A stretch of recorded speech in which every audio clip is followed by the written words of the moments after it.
sejam bem-vindos. Mais um episódio do podcast Virada de Chave. É sempre tão gostoso estar aqui com vocês. Eu sempre fico tão animada para esse dia aqui de estar recebendo essas pessoas incríveis. E antes de eu trazer o meu convidado, que tem uma história de amor, de dor, de força, superação, se é que dá para falar assim, eu queria agradecer meus patrocinadores primeiros, né? Investe Smart XP, escritório de assessoria de investimento, aqui ó, onde eu estou, um dos maiores escritórios que trabalha com a XP, com mais de 26 bilhões de reais em custódia. Bacana, né? Sacada, que me veste com esses looks lindos. E eu sempre levanto, qualquer dia até vou fazer um desfile aqui para vocês verem meus looks que eu amo. E Clube Car Service, né, que costuma trazer, levar meus convidados, a minha família também, que eu sou super grata. Bom, hoje, nesse episódio, a gente vai receber ele que transformou, para mim, uma das maiores dores que existe em propósito. E luta todos os dias por um Brasil mais seguro para as nossas crianças. Engenheiro, ativista e agora também político, vereador mais votado aqui dos novos vereadores, usou sua experiência pessoal para impulsionar mudanças importantes, como a criação de uma lei. Nosso bate-papo de hoje, a gente vai falar sobre trajetória, desafios, tudo que ele tem enfrentado e a sua reinvenção. E como que ele enxerga o futuro dessa proteção infantil aqui no Brasil. Seja muito bem-vindo, Leniel Borel. Obrigado, Monique. Tudo bem? Obrigado. Espero que eu tenha te anunciado a sua altura. Muito. É sempre bom, tá? Muito carinho. A gente já esteve junto ali num dos piores momentos da minha vida. E agora a gente presencialmente aqui nesse cenário, nesse ambiente aqui maravilhoso. Parabéns. Obrigada.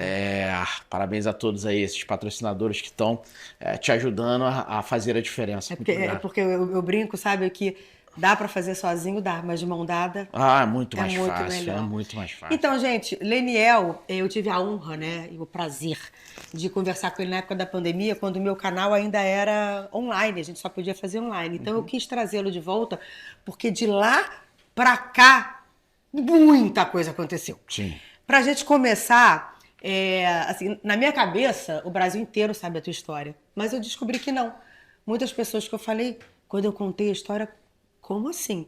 Então, se você não se incomodar e trazer a história do Henry para as pessoas entenderem essa sua jornada de superação e teu trabalho inacreditável que você faz hoje. Diário. Bom, obrigado, Monique. Acho que eu também tenho essa percepção hoje em dia, né? E isso parece que é normal no nosso país, né? O caso do meu filho já são 4 anos, né? Já que se passaram. Foi em 8 de março de 2021, naquela madrugada de horror. E as pessoas acabam esquecendo também, né? Muitas se esquecem porque é tanta coisa ruim que acontece no nosso país quase que diariamente, que aí outros vão acontecendo, vão se passando e vão se esquecendo lá do passado. Mas em relação ao caso do meu filho, assim como foi da menina Isabela Nardoni, o nosso anjo Henry, ele veio, né, a falecer no dia 8 de março de 2021. Ali, né, horas antes eu entrego ele para a mãe dele, né, saudável, né, eu ouso a falar e já falei algumas vezes, foi um final de semana maravilhoso, se não fosse aquele final tão ruim, tão trágico, de não ter meu filho de volta. E a pior, como você bem definiu, é a pior dor do ser humano, né? Você entregar teu filho ali saudável, né, lindo, e chegar no hospital e ver seu filho ali, vários sinais, agredido, inchado, e já sem vida, como eu recebi, né? Então, assim, meu filho foi um final de semana, a gente vinha, né, passando por alguns problemas que a princípio estava sendo passado, que era fruto da separação. É importante falar aqui, relembrar de que ali era pandemia no Brasil, né? A gente se conheceu também ali no final da pandemia. Eu e Monique nos separamos ali mais ou menos em final de setembro, começo de outubro de 2020. Era o auge da pandemia no nosso país. Ela pede a separação e não teve como, né, reverter e e foi viver a vida dela, né? Como ela queria, como ela falou de viver a felicidade.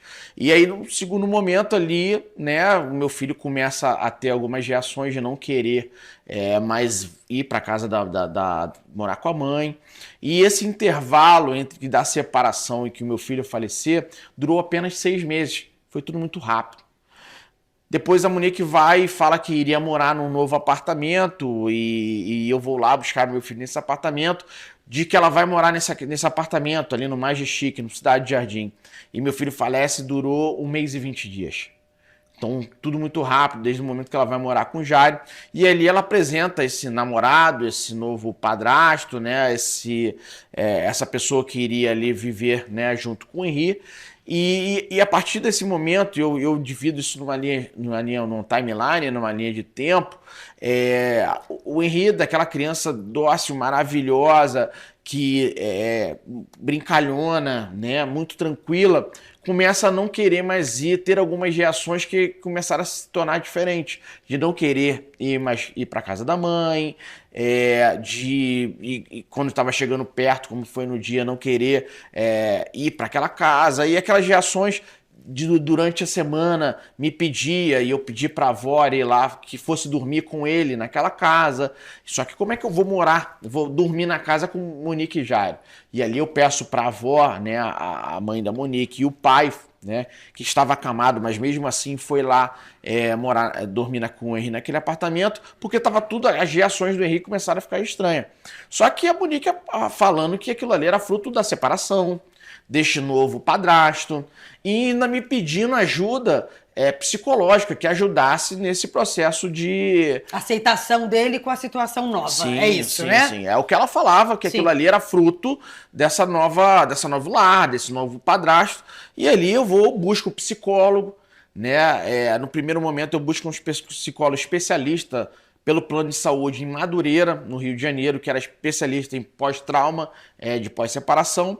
E ela, não quero, não vou para Madureira, uma prepotência muito grande, e definiu que seria lá em Bangu.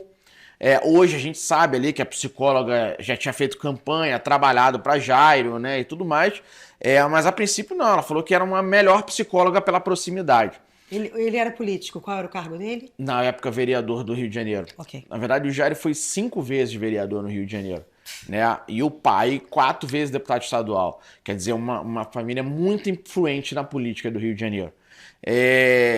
Então, assim, naquele momento, tudo ali falando que ela, né? Falando que aquilo, a avó também do Henri, a babá, falando que aquilo ali era fruto da separação. E a gente eu investindo de ter uma psicóloga, e eu imaginava o seguinte: poxa, se ele não está falando para mim, para a psicóloga vai falar, né? E ali, né, nesses 1 mês e 20 dias desse horror, do dia 8 de março, a Monique, né, de uma forma diferente de que estava fazendo das outras vezes, começa a me mandar mensagem desde de manhã: você vai trazer o Henrique horas? Aí eu vou levar, como sempre, às 18 horas, 8 horas da noite. E aí foram várias mensagens durante o dia, uma coisa que não era normal, sabe? E falando ali nesse sentido de, se você trouxer mais cedo, eu vou passear com ele. Uma coisa muito estranha, aquele comportamento. Falando que eu pergunto: você quer que eu leve ou você vem buscar? Não me importa se você vai levar ou vai buscar. Eu sei que hoje domingo vai ser mais um domingo terrível, vai ser mais uma noite terrível. Ele tem que aprender que o mundo não é azul como ele pensa. Como assim? Uma criança de 4 anos? Quase um bebê. Não, neném. E ali, quando eu levo meu filho, quando vai vendo que tá chegando perto da casa da mãe, desse novo apartamento, começa a ficar muito nervoso, né?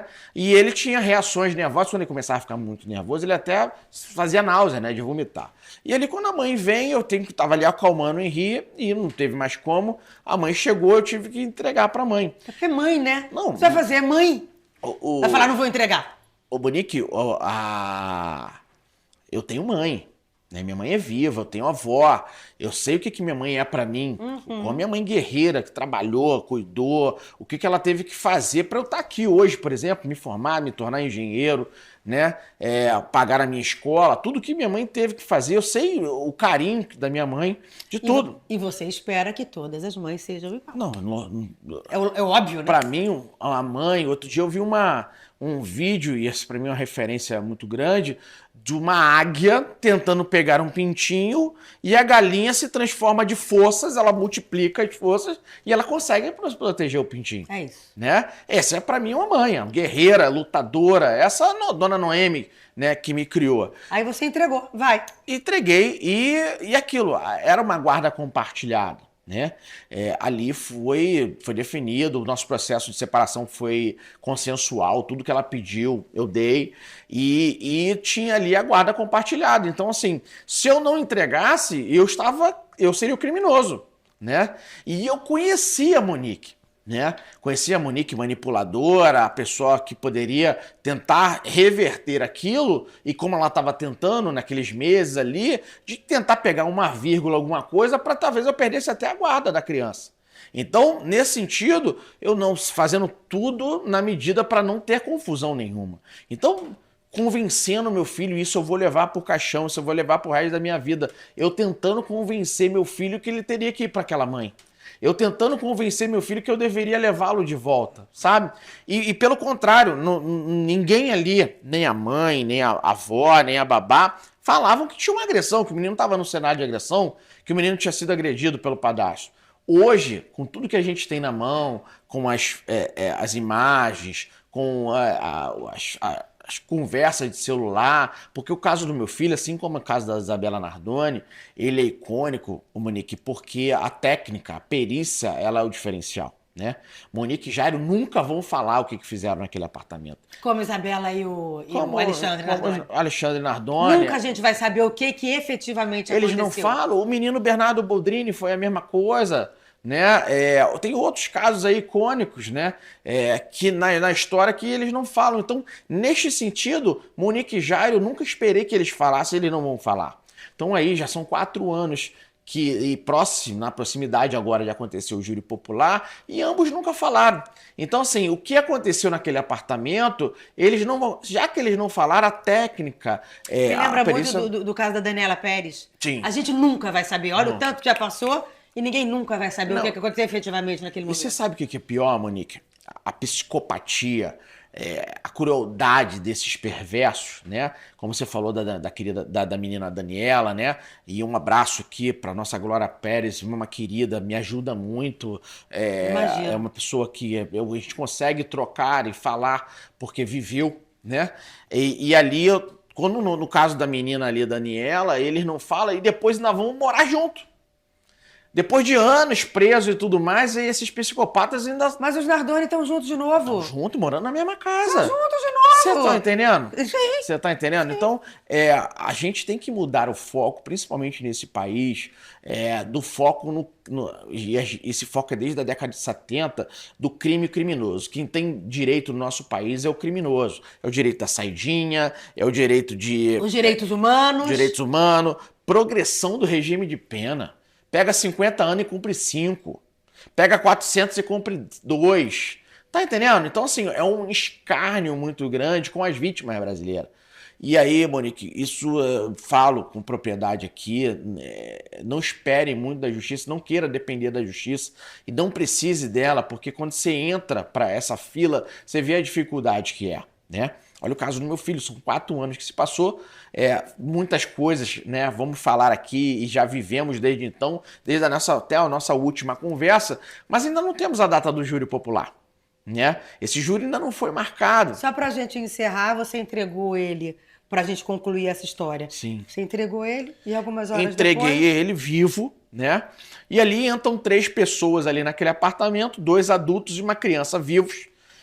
Mais ou menos ali 7h30 da noite, né? São as imagens do elevador. Aí temos as imagens do elevador, acho que se quiser colocar, foi bem repercutido na época. Entra ali meu filho vivo, a Monique primeiro, quando eu entrego ela vai na padaria, depois da padaria ela vai e o Jairo desce para encontrar com a Monique e sobem juntos no elevador. Essa é a última imagem que eu tenho do meu filho vivo. E ali, mais ou menos umas 3h50 da manhã, a Monique desce com o Jairo vivos, 2 adultos descem vivos e desce com uma criança morta, meu filho inerte ali. Neste intervalo, ali mais ou menos umas 7h30, né, ela entra e mais ou menos umas 8 horas da noite ela me manda uma mensagem. Ó, o Henri tomou banho e está bem. E me manda uma foto na cama com ele. Isso também não era comum, tá, Monique, dela dar feedback de como estava. Muito estranho, ela me manda uma foto ali mostrando que estava tudo bem. E mais ou menos ali umas 10 horas da noite, ela fala que o Henri dormiu. Hoje, olhando, né, esse dormiu para mim pode ser até assim, ó, o Henri faleceu, né? A técnica, né, a perícia fala que o meu filho faleceu entre mais ou menos 11 horas da noite e 1 hora da manhã. Eles só saem daquele apartamento 3h50 da manhã, então mais ou menos ficaram umas 3 horas com o Henri agonizando dentro daquele apartamento, né? O Henri foi brutalmente assassinado, foram 29 lesões. A causa morta é laceração hepática, hemorragia interna, laceração hepática causada por ação contundente. Na hora, ação contundente? Quando eu pergunto pro policial, e a analogia dele, quando eu recebo e eu pergunto a mesma coisa no ML, ele fala, Niel, isso aqui pode ser uma queda de um terceiro, uma pancada com uma energia do impacto tão grande que pode ser uma alusão até uma queda de um terceiro andar. Provavelmente um chute. Ou um pisão, chute, ou seja, jogado. Como o Henri tem lesão diametralmente oposta na cabeça, de hemorragia, a causa-morte foi essa. Mas ele tinha outras lesões. Lesões na cabeça em faces diferentes, como se tivesse sido jogado em diversas formas. Tem lesões de unha aqui, ó, nos braços, como se tivesse sido segurado. E aí, né, eu senti, né, falo e para mim sempre teve uma nuvem cinzenta do que aconteceu naquele apartamento, que não pode ter sido a Monique segurada pro Jairo executar, sabe?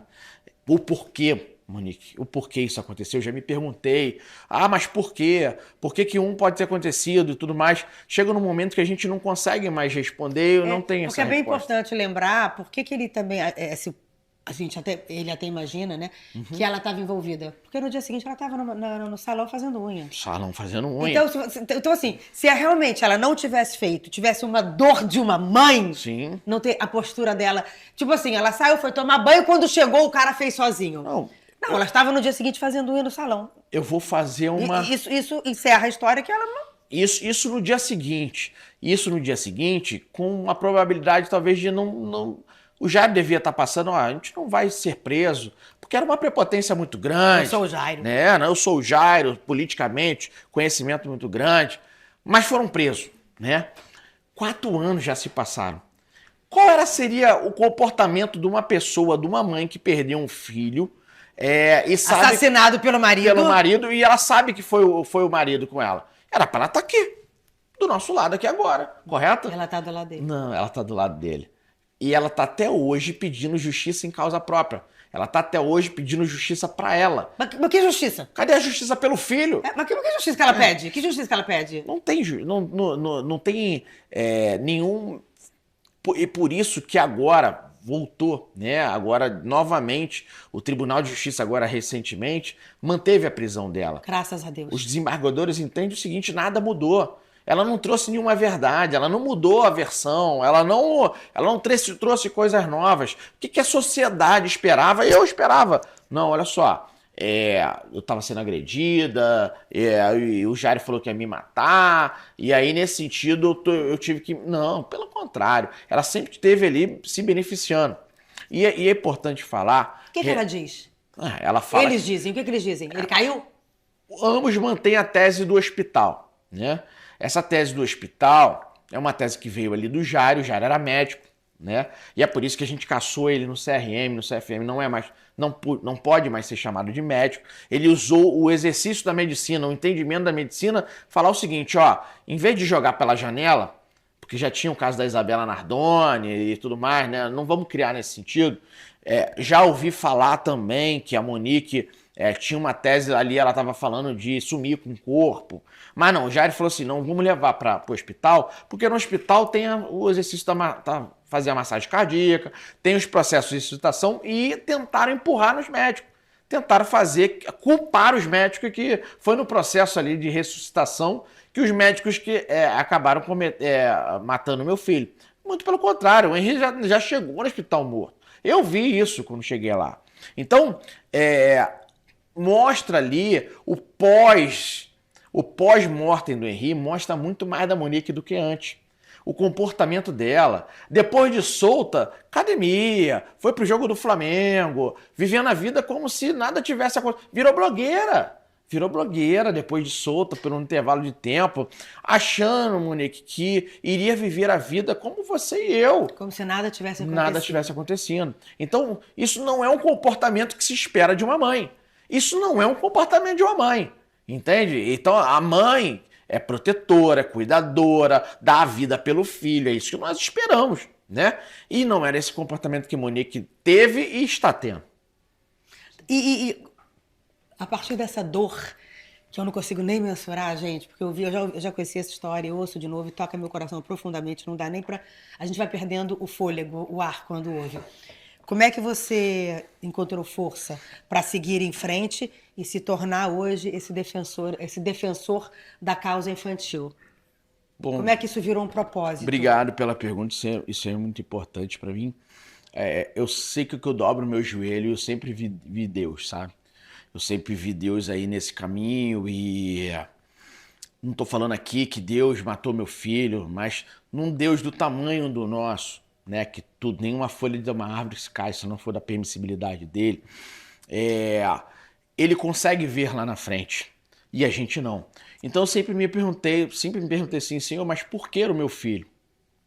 E ali naquele momento, ali naquele calor, por exemplo, a Unicef nos procura e a gente começa a entender, são 33 crianças assassinadas todo dia no nosso país. Rio de Janeiro, do ano passado para cá, 9 mil casos de abuso sexual infantil registrados. Hoje, e a Unicef fala que 7 a cada 100 registra. Então, se a gente arredondar para 10%, é mais ou menos 90 mil casos de abuso sexual infantil. E aí eu comecei a entender que o meu filho é um nessa estatística. Henri Borel, Isabela Nardoni, Bernardo Boldrini, Menino Michael, e ficaria aqui o dia inteiro falando dos icônicos e dos que ninguém fala. E eu entendi que a gente precisava fazer alguma coisa. E nesse entender que precisava fazer alguma coisa, para mim, Monique, a violência era uma coisa muito distante. Eu nunca imaginei que eu ia conhecer alguém que tivesse um filho assassinado. Eu nunca imaginei que eu viveria no meu bairro, quiçá na minha rua, e aconteceu na minha casa.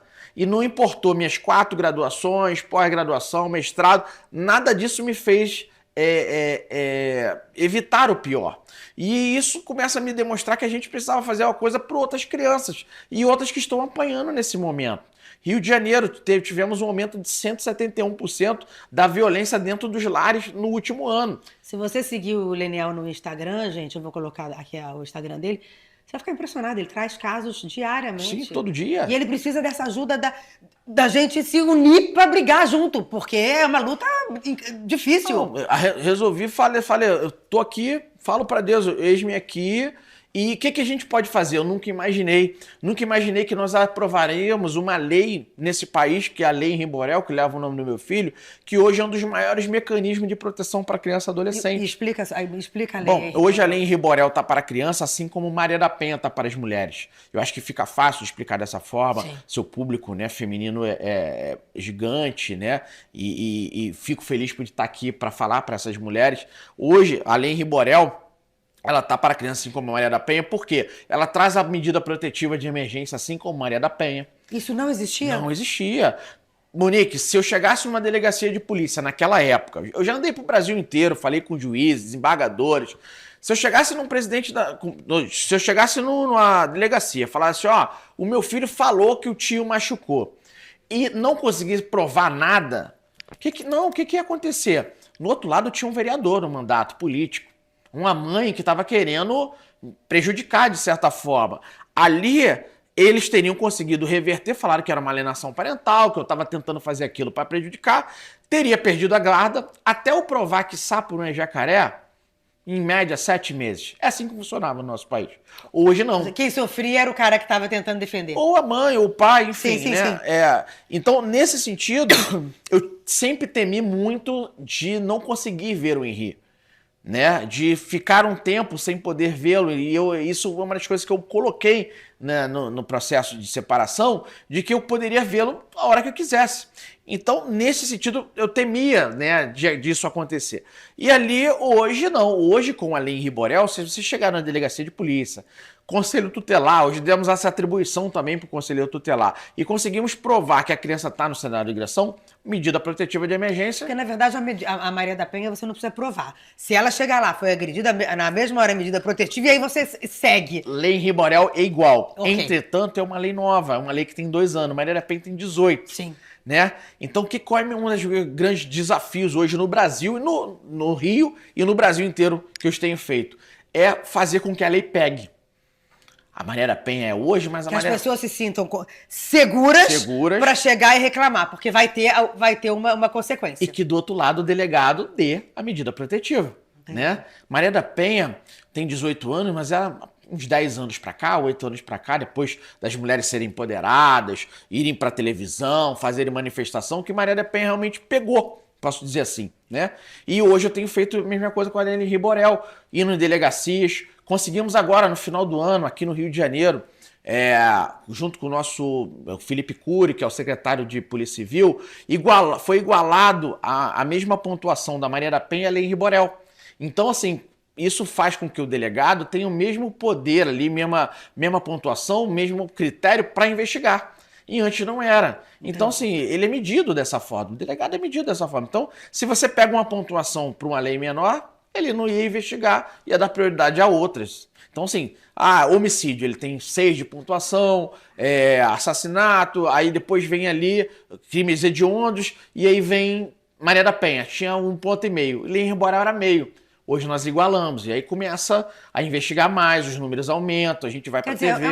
Não é assim, tem a lei resolvida, é uma construção. Não, nós somos um país que tem muitas leis, mas o problema é quem aplica as leis. Então, eu já saí daqui para falar para juiz em São Paulo, para falar da Lei Henri Borel, porque se aquela criança voltasse para casa, ela iria morrer. Não é só ter a lei, é fazer com que quem aplique a lei realmente aplique.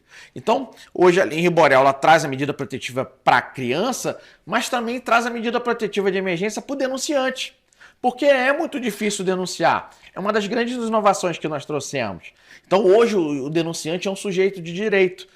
Do outro lado, às vezes tem um narcotraficante, tem um agressor, tem uma pessoa muito ruim. E as pessoas não denunciam com medo. Hoje não, com a Lei Henri Borel, hoje a criança, Monique, ela tem que ficar em casa. Assim como a mulher. Quem tem que sair de casa é o agressor. É o pai que é agressor, ele tem que ficar a quilômetros de distância. É a mãe que é agressora, ela tem que ficar. Ou a avó, o tio, o padrasto, madrasta. É uma das grandes avanços. Trazemos também ali aumento de pena para crime com homicídio de criança. Quando é crianças deficientes, temos um aumento de pena. E também ela é um grande mecanismo de proteção, porque ela traz tanto a parte punitiva quanto a parte preventiva, que é a capacitação. Por exemplo, hoje Rio de Janeiro, 40 graus. Chega uma criança numa escola municipal de moletom, opa, tem alguma coisa errada. Uma criança para fazer um desenho ali lúdico de 4, 5 anos e desenha um órgão genital, opa, tem alguma coisa errada. Isso acontece, né? Muito. Então nós precisamos de profissionais ali capacitados para identificar e, uma vez que identifique, liga para quem? Fala com quem? Delegacia? Conselho tutelar? A Lei Henri Borel, ela prevê isso. Gente, é muita coisa. Agora, você, para mim, e para muita gente, se tornou um símbolo, né? Obrigado. Dessa luta contra a violência infantil. Isso eu vou levar pro caixão. Pois é. E como é que você lida com essa responsabilidade? Porque eu acredito que muita gente que passa por isso, você está sempre muito envolvido, tem, no fundo, uma esperança em você. Eu enxergo isso nas suas redes sociais. Poxa, obrigado. Só que eu sou só um nessa multidão e a gente precisa de mais e mais pessoas. E tô olhando para a câmera ali para pedir mais e mais pessoas para a gente nessa luta. É muito importante trazer mais pessoas, porque é uma luta que eu vi, por isso que eu estou no legislativo hoje. As pessoas olhavam assim, mas lutar pela criança, a criança não vota. Não, mas nós fomos crianças um dia. temos filhos, temos netos, e precisamos lutar. E comecei a ver esses números, os números por si próprios já justificam. Né? A gente começa a falar sobre violência infantil, mas a gente poderia trazer números aqui de desaparecimento de crianças, que também são altíssimos. Você estava falando qual é... Aqui mais de 50 mil somem por ano, dos quais aqui Rio de Janeiro e São Paulo são os maiores, são as cidades que mais somem crianças no Brasil E inteiro. aí fica uma pergunta, né? Como é que é o nome daquele menininho da praia? O Edson Davi. O Edson Davi, a mãe era uma vendedora Dona ambulante, Marisa. estava lá brincando com o filho, de uma hora para outra o filho sumiu. A polícia fez buscas no mar, em tudo, não achou. E, no fundo, existe uma possibilidade para essa mãe, para você, para quem está ao redor, desse menino estar vivo. Sim. E a polícia encerra o caso? Como é que funciona isso? Pois Normalmente, no caso desse. Isso, na verdade, foi para a gente ali olhando, uma agressividade muito grande para essa mãe. Ela vegeta hoje em dia, se ela falar com a dona Marise, ela se ligar para ela, que alguém aqui agora, vi seu filho em Minas Gerais, ela pega o ônibus e vai lá. Isso para ela e para todas as mães que perderam seus filhos. É pior do que você enterrar o seu filho, porque... Não sabe onde não é que ele sabe. tá, se ele tá sofrendo, se ele tá vivo, se ele não tá. Elas morrem todo dia um pouquinho, né? E os números de desaparecimentos já demonstram que a gente tem um grande problema. A gente tem um grande problema de segurança pública. Só que, vou citar aqui Capitão Nascimento no Tropa de Elite no filme, né? Você quer sumir com o corpo? É só falar que foi pro mar e o mar não devolveu. Entende? É mais fácil terminar uma investigação. Eu não tenho nada. Ah, tá, mas eu não tenho prova que o menino alguém pegou, mas também não tenho prova que foi pro mar. Então ele tá onde? Ele tá parado aqui no meio da areia. Por quê? O grande problema que teve naquele dia foram as câmeras. Tinha um problema no circuito de câmeras ali da prefeitura naquele momento. E as câmeras ali não filmavam, então não consegue ver se o menino saindo. Se foi para o mar ou se saiu com alguém. Pro mar, já temos um outro problema no Rio de Janeiro. Não temos câmeras pro mar. No Rio de Janeiro, não, se você quiser, se seu filho foi pro mar, tem uma ou outra, não temos muitas câmeras pro mar. Mas ali na orla, né, do Rio de Janeiro, a gente tem posto a posto, tem algumas câmeras. E naquele dia, no posto 4, não tinha. Então, assim, essa questão... Conversando com a mãe, conversando com outras mães, demonstra que esse menino era um menino muito bonito, característico, moreno. Depois, aí que ano passado, agora no final desse ano, uma pessoa parecida com a pessoa com que a mãe fala que acha que foi a que raptou. A mãe tem uma suspeita? Não, tem vídeo. Tem vídeo de uma mulher que estava circulando na área de preto e tudo mais.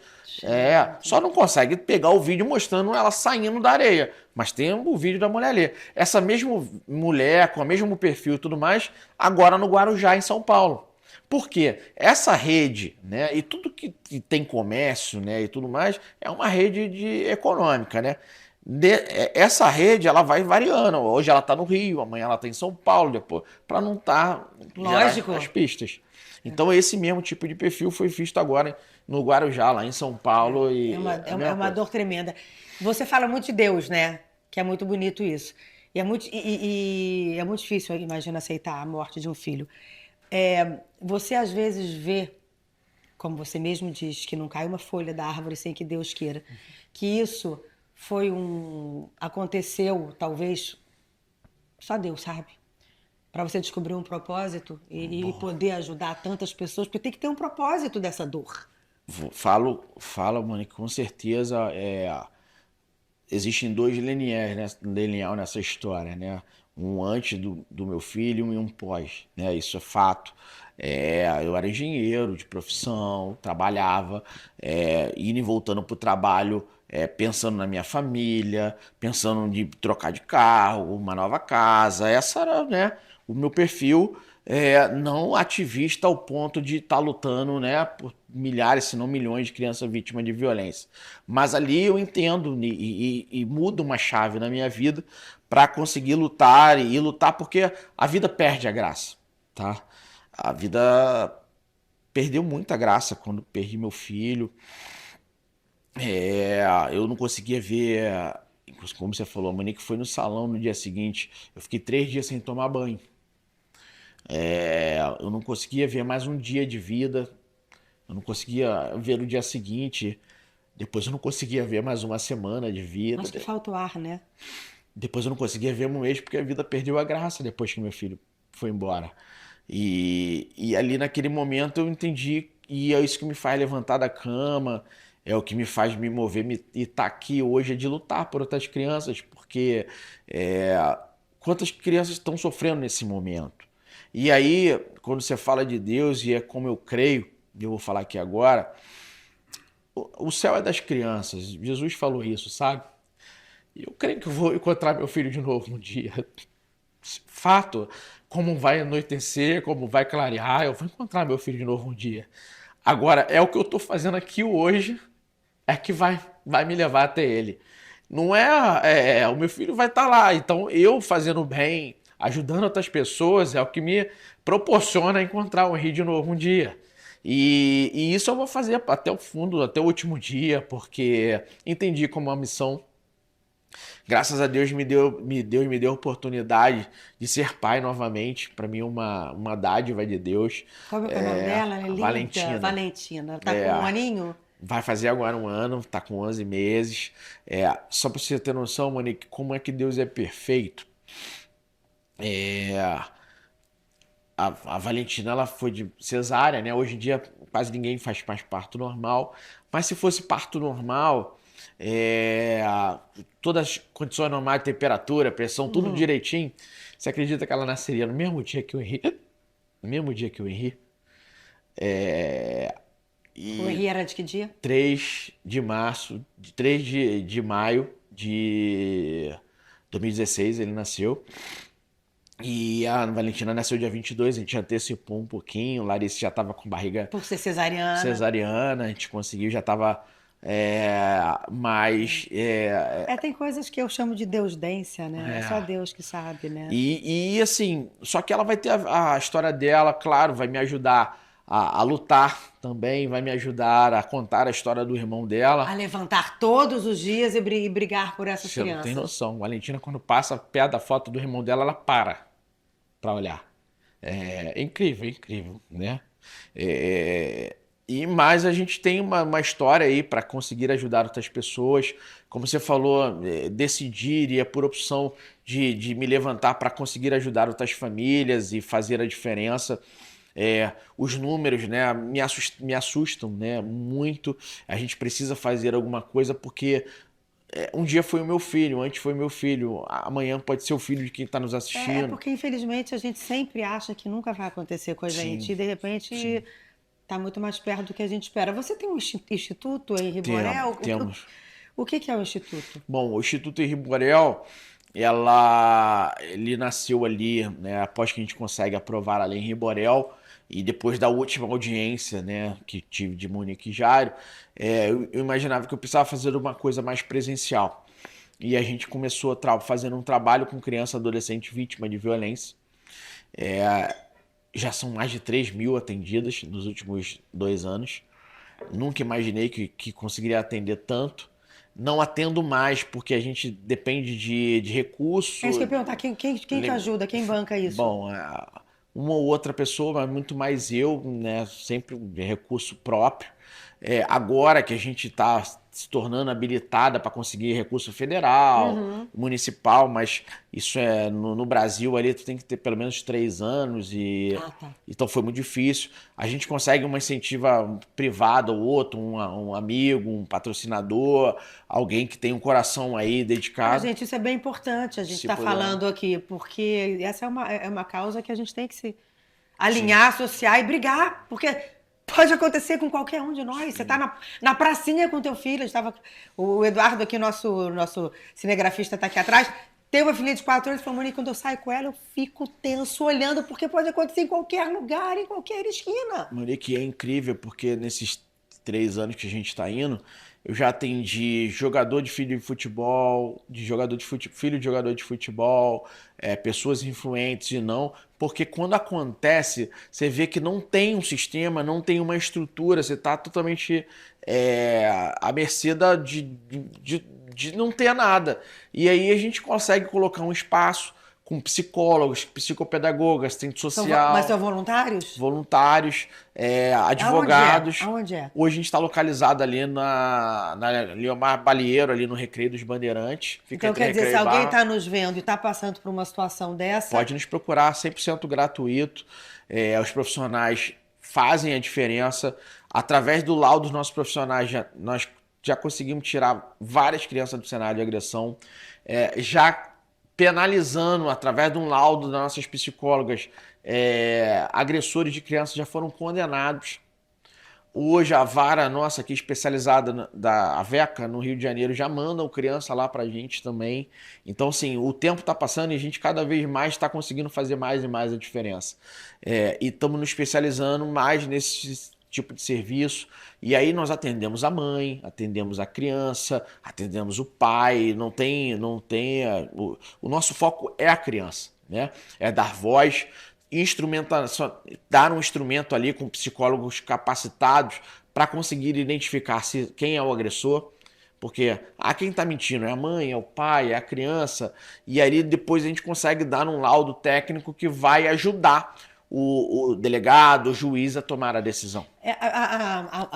Tem 4 anos que aconteceu isso, 4. Quer dizer, Henri teria 8 aninhos. 8 aninhos. E eles foram presos, depois saíram e voltaram. A Monique conseguiu a liberdade primeiro ali em casa, né? A domiciliar, né? Através de chegou na audiência e falou que estava sendo vítima dentro do presídio. Ô dó!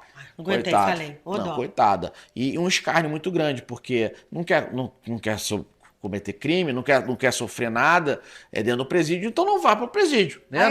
Ela alegou isso e deram a liberdade quando Aí a juíza do caso se sensibilizou, sem provas, não tinha provas, a SEAP do Rio de Janeiro demonstrou que aquilo era mentira e soltou, né? Botou em liberdade condicional. Depois lá conseguimos, ela voltou para a prisão de novo. Isso, sempre luta sua?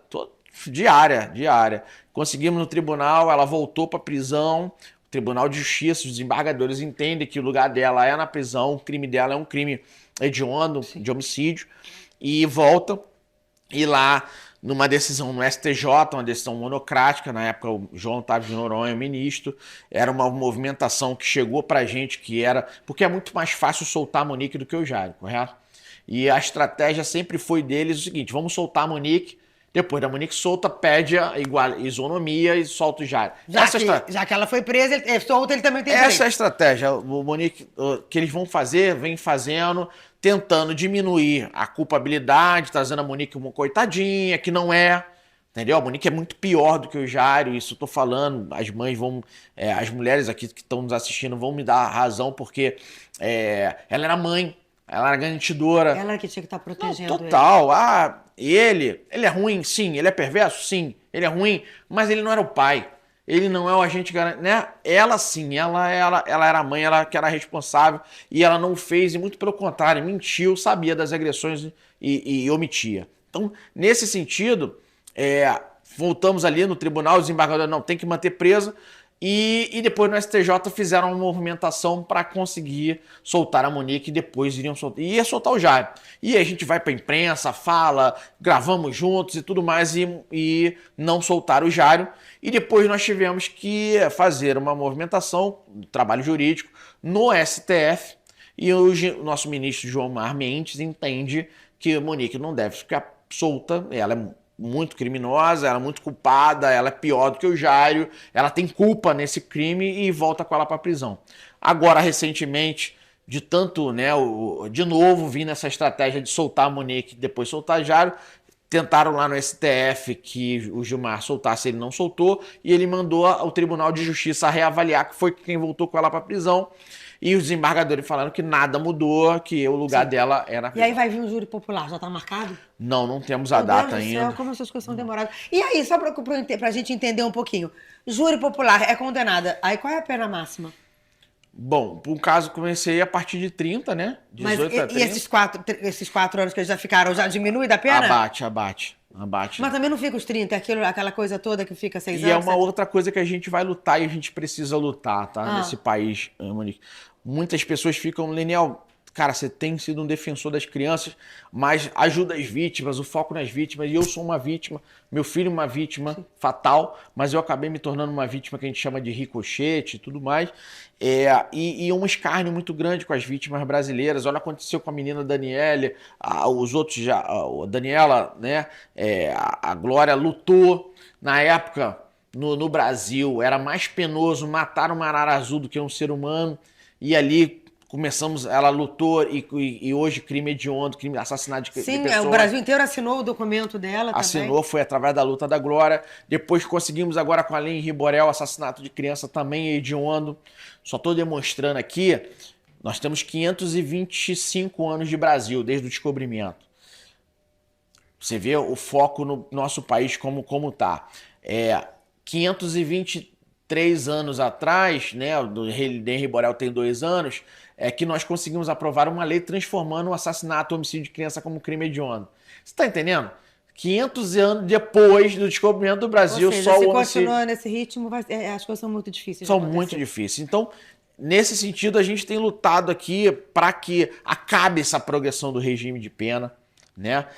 Leniel, você tem que lutar sobre cadeira elétrica, sobre pena de morte, prisão perpétua. Pena de morte acho que é uma coisa muito difícil no nosso país. Isso é impossível, né? Talvez aí pela Carta Magna, pela Constituição. Mas talvez a redução da pena, essa coisa de... Progressão do regime de pena, eu penso que a gente já tem que começar a ir pra rua, já tem que começar a falar que tem que acabar, porque pegou 30, cumpre 30, pegou 50, porque senão o criminoso, ele já acha o seguinte, eu posso te matar, posso matar quem tá nos assistindo e vou pegar 5 anos. E já tá lá 3, passou mais 2. Acabou. Felicidade. Acabou. É mesmo demais. Não, isso é um absurdo. Se você pudesse mandar uma mensagem, a gente já está encerrando, para mães e pais sobre segurança infantil, quem tem filho pequeno, qual a mensagem que você daria para esses pais que estão olhando para aqui agora e estão preocupados com esses números que você trouxe? Bom, pai e mãe, vou falar aqui com propriedade, 84% da violência está nos lares brasileiros, padrasto, madrasto, tio, avô, avó, são pessoas ali muito próximas. Então não espere que o abusador, o agressor vai ser aquele que vai passar ali. Sim, tem, só que o número é muito menor do que a maior probabilidade. A maior probabilidade é realmente quem está ali dentro dos lares. Por isso, tomem cuidado com seus filhos. Mas vai para casa do amiguinho, do tio. Você não sabe quem é aquele tio. A gente não sabe, então não vai. Se você o pessoal fala, né? Pedófilo não tem cara. Não tem cara. Aconteceu outro dia de uma mãe me ligar de madrugada porque a filha deixou a filha para casa do amiguinho ali na Muzema, no Rio das Pedras, aqui no Rio de Janeiro, e chegou lá o abusador, o tio era um abusador, começou a molestar sexualmente a menina e a filha dele. Então já era uma prática dentro daquela casa, ninguém tinha denunciado e ela deixou, né, permitiu que a filha fosse passar a noite na casa da amiguinha, só que do outro lado ali tinha um abusador sexual. Então tome muito cuidado com seus filhos, os abusadores estão aí fora, o lobo mau ele está aí fora. Falo aqui também para quem está nos assistindo, aonde você está colocando seus filhos matriculados. As escolas brasileiras precisam se capacitar nesse assunto com relação à violência. Eu gostaria de que meu filho tivesse numa escola, e isso aconteceu ali, a escola sabia das agressões e não denunciaram. Então a gente precisa colocar nossos filhos em lugares que sejam inclusivos, lugares que sejam preocupados com a segurança. Por quê? Hoje no Brasil não é necessário, por exemplo, vai ser cuidador de criança dentro da escola. Ali foi analisada a ficha criminal, sabe?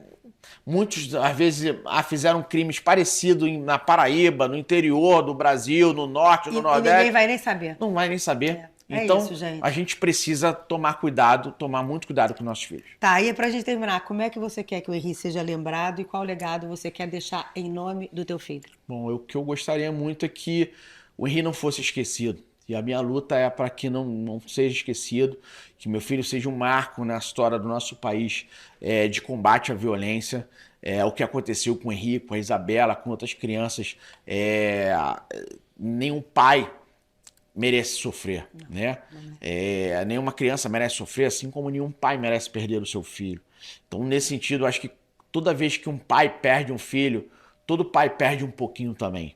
Então, nesse sentido, eu acho que meu filho fica fica como marco nessa história de combate à violência para que o que aconteceu com o Henri não aconteça com outras crianças.